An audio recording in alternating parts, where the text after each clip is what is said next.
Are you thinking about moving to Fairfield County, Connecticut? Well, before you make that move, there are a few things I really want to share with you, from taxes and traffic to housing costs and the lifestyle that comes with living in this part of Connecticut. This area does have a lot to offer. This area is known for its beautiful New England towns, its very strong schools, the proximity to New York City, and the incredible quality of life. And remember, Connecticut is one of the original 13 colonies, so there's so much history here.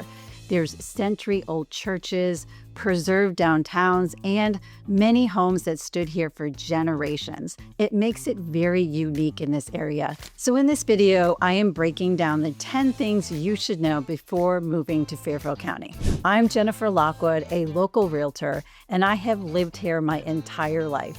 I specialize in helping people move and relocate to Fairfield County. Also, make sure you download my relocation guide about relocating to Fairfield County. It is chock full of information about what you can expect when moving to this area. It is free and it is in the link below, and you can also scan the QR code that's right on the screen. So let's dive right in. And I'm going to start first with property real estate taxes. Of course, wherever you're a homeowner throughout the country, you have to pay property real estate taxes. And here in Fairfield County, it does have some of the highest property taxes in the country. But unlike other states where taxes might be a flat percentage of your purchase price, Fairfield County uses a specific formula involving the assessed value and the mill rates. I'm going to walk you through it as quickly and simply as possible. How real estate property taxes are calculated in Connecticut, it is not based on 100% of your market value, how much you bought for your house. Instead, it's based on an assessment rate of 70%. So the formula is basically whatever the market value is determined at a certain point in time, 70% of that is your assessed value, and then they multiply that times the mill rate, and know that every town has a different mill rate. Divide by 1,000, and that's your taxes. Now, how do they get that market value rate? It is not when you buy it. It is based on a re-evaluation cycle. So the state of Connecticut has a law that each town has to undergo a re-evaluation every 5 years. So whatever that market value is set at, it is set for 5 years. And the goal is basically to ensure that all the property assessments stay in sync with the current market conditions. During the reevaluation, they hire an independent company that appraises every parcel based on the recent comps in the year of the reassessment. And in Fairfield County, there is a massive difference between these rates by town. So interestingly enough, some of the most affluent towns have the lowest mill rates. So when you're looking in Fairfield County to buy a house, you must look at all your costs. So a $2 million house in Greenwich might actually have lower taxes than a $1.5 million in a higher tax town. So here's a chart by town of when each town was reassessed and what their mill rate is. Fairfield, Westport, and Greenwich just went through a reassessment this year, so those taxes will stay the same for 5 years. Number 2, taxes. The state of Connecticut, you pay a lot of taxes. You pay sales tax, car tax, and personal income tax, just to name a few. You also pay taxes when you sell your house. Unlike other states in the country, Connecticut taxes vehicles annually.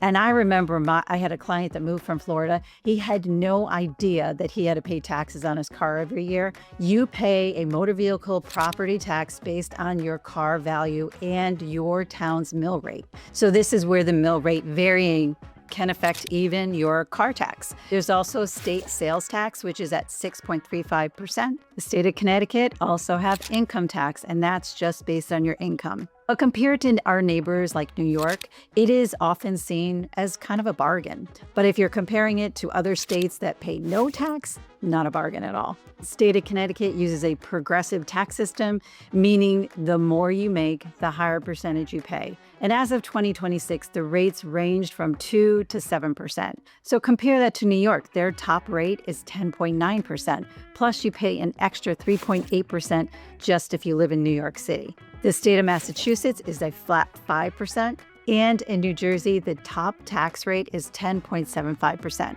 So now let's go on to number 3, and that is electricity costs. It is notoriously high in Connecticut, consistently ranking among the top 5 most expensive states for electricity in the entire country. So as of 2026, Connecticut residents are paying an average of 27 to 29 cents per kilowatts, which is nearly double the national average of approximately 16 to 18 cents per kilowatt. So why is it so expensive in this state? Well, it's not just one thing, it's a combination of how New England is built and how the state handles their energy policy. So one of the reasons is that over half of New England's electricity comes from natural gas. And the problem is that we don't have our own gas lines and our pipelines are maxed out. So in the winter, the gas is pulled in 2 different directions. It's heating homes and it's running power plants. So when supply gets tight, the prices skyrocket. And those costs are passed directly on to us. And then there's the public benefits charge. So if you look at your electricity bill in Connecticut, you'll see a line for public benefits.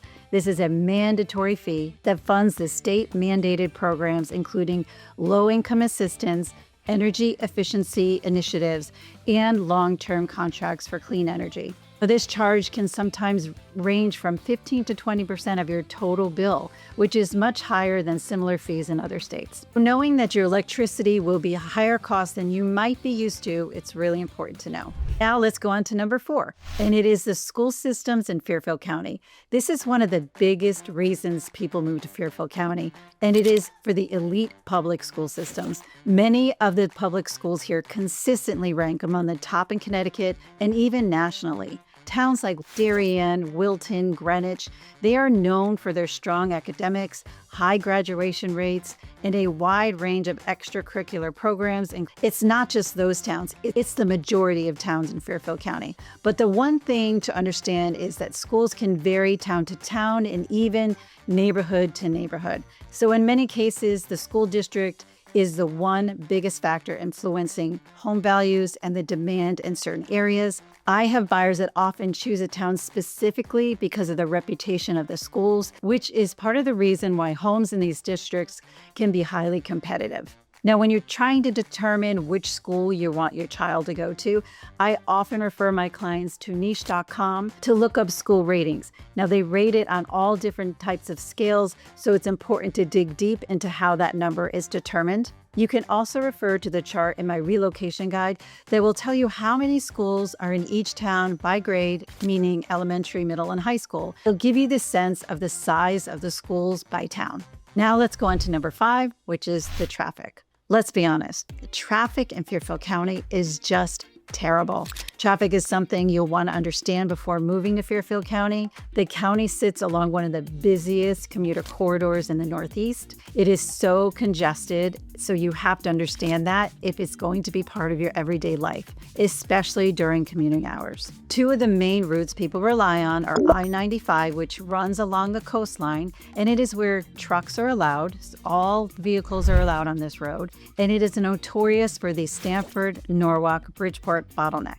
I-95 was ranked as one of the busiest corridors in the country. And then we have the Merritt Parkway, which is also Route 15, and that runs slightly inland, and there are no commercial vehicles allowed on this road, but it is also incredibly narrow and only has 2 lanes. It has a lack of shoulders, so even if there's an accident, you can't really even go around it, which means, there's basically nowhere to go if something happens. As a local, you will also learn back roads and how to avoid some of these traffics, but honestly, everybody is on Waze or Google Maps, and they're all following the same back roads, so those will get congested as well. You'll also learn that roads near the train stations and downtown areas can see a lot of congestion. As a local, you just know once noon hits on a Friday, I don't go downtown Fairfield because I just know it's going to be really busy because it's right before the weekend. So you do learn where and when you should travel in order to avoid traffic. Now, number 6 is housing costs. So let's talk about numbers and what it takes to live here. So you've heard the stories about Fairfield County prices. I've done previous videos about neighborhoods and their price points and even counties. So make sure you check out those videos after this if you want more detailed information per area. But here's the real truth. It's not about finding the deal in the area. It's really about finding value. So in 2026, the market is still tight, low inventory, and competition is still really happening. Because of this, the market remains incredibly competitive. So you just have to be prepared to move fast, have your pre-approval in hand, and realize over-asking is still very common. Yes, the entry-level price in Fairfield County is higher than the national average. Also notice in the last few years, I have been seeing that the trend that buyers are willing to pay a massive premium for homes that are turnkey. So if you're a buyer willing to do some cosmetic work, there's an opportunity to find value. But most people in this market are looking for immediate lifestyle, and they will bid up the houses that don't need work, and they can just move right in. Here's a current chart of the pricing by town, and just know that there are trade-offs in each town. The median sale price of all of Fairfield County is $800,000, and the average sale price is $1.2 million. Also, if you're thinking of renting, the average rent in 2026 currently is $3,700 a month for a 2-bedroom apartment. There are many new luxury apartments in every town being built across the county, and that's what's driving this number. Now we're on to number 7, and that's flooding risks. If you're moving here, you need to know that high risk is really a monthly expense that affects your buying power. So if you're interested in buying by the coastline and in a flood zone, it is important to understand how much that's going to cost you. There are 3 flood zones, and each zone has a cost associated with it. So when you're looking at a town map, you'll see these letters. And I'm going to break down what that actually means for costs for you. So there's Zone X, which is low to moderate risk, and this is the safe zone. Flood insurance isn't required by your lender in a Zone X. Then next we have Zone AE. This is high risk. You'll see the majority of the coastline in A. If you have a mortgage, insurance is mandatory. These homes are in the 100-year floodplain. Expect to pay anywhere from $1,500 to $4,500 extra a year for your flood insurance. But definitely shop around for those quotes and understand what it actually covers. Then the third zone is Zone VE, and this is coastal high risk. This is waterfront homes where you're right on the water and have a high risk of flooding. FEMA premiums here can be quite high, and they're sometimes hit $10,000 to $12,000 a year. You can have an engineer produce an elevation certificate, and this can actually help you on saving flood insurance costs. Some homes will have that elevation certificate when you go to purchase them, but in case it doesn't, it's something you can do after you purchase a home. Now we're on to number 8. So let's talk about the beaches. The Connecticut shoreline is famous for its gorgeous views, and when you live here, you want access to the beaches. But it's also known for some of the most unique and sometimes confusing access rules by town to the beaches. First, we have the only state park in Fairfield County located in Westport, and that is open to everyone. That is Sherwood Island State Park. If your car is registered in the state of Connecticut, parking is free. Out-of-state vehicles would pay a daily fee. Now, there are residents-only enclaves. These towns are the most restrictive. So during the summer season, which is basically Memorial Day to Labor Day, you generally cannot park here without a town-issued resident sticker. And that is in Darien, Pier Peach Point, and Weed Beach are strictly for residents and taxpayers. They do technically offer a daily pass. It is very expensive. Also in Greenwich, known for Greenwich Point, Todd's Point, to park here, you must have a resident pass. Non-residents can occasionally purchase a limited number of daily guest passes online, but you cannot simply just show up and pay at the gate. Now in Fairfield, they have 5 beaches. 2 of the public beaches are open to anyone. You can get an out-of-town sticker or a town sticker for Jennings and Penfield Beach. But Sasco, Southport, and South Pine Creek, you have to be a resident only. So let's talk Westport. So in Westport, you have to have a resident pass. They also allow Weston residents to buy a pass to their beaches. It is an elevated price, but they still have the opportunity to buy beach sticker for the year. They do have non-resident non-resident daily passes at Campo Beach. There's about 100 of them per day. Once they sell out, the gates do close. But all the other beaches, you need to be a resident. Then we have Stamford, Cummings, and Cove Island.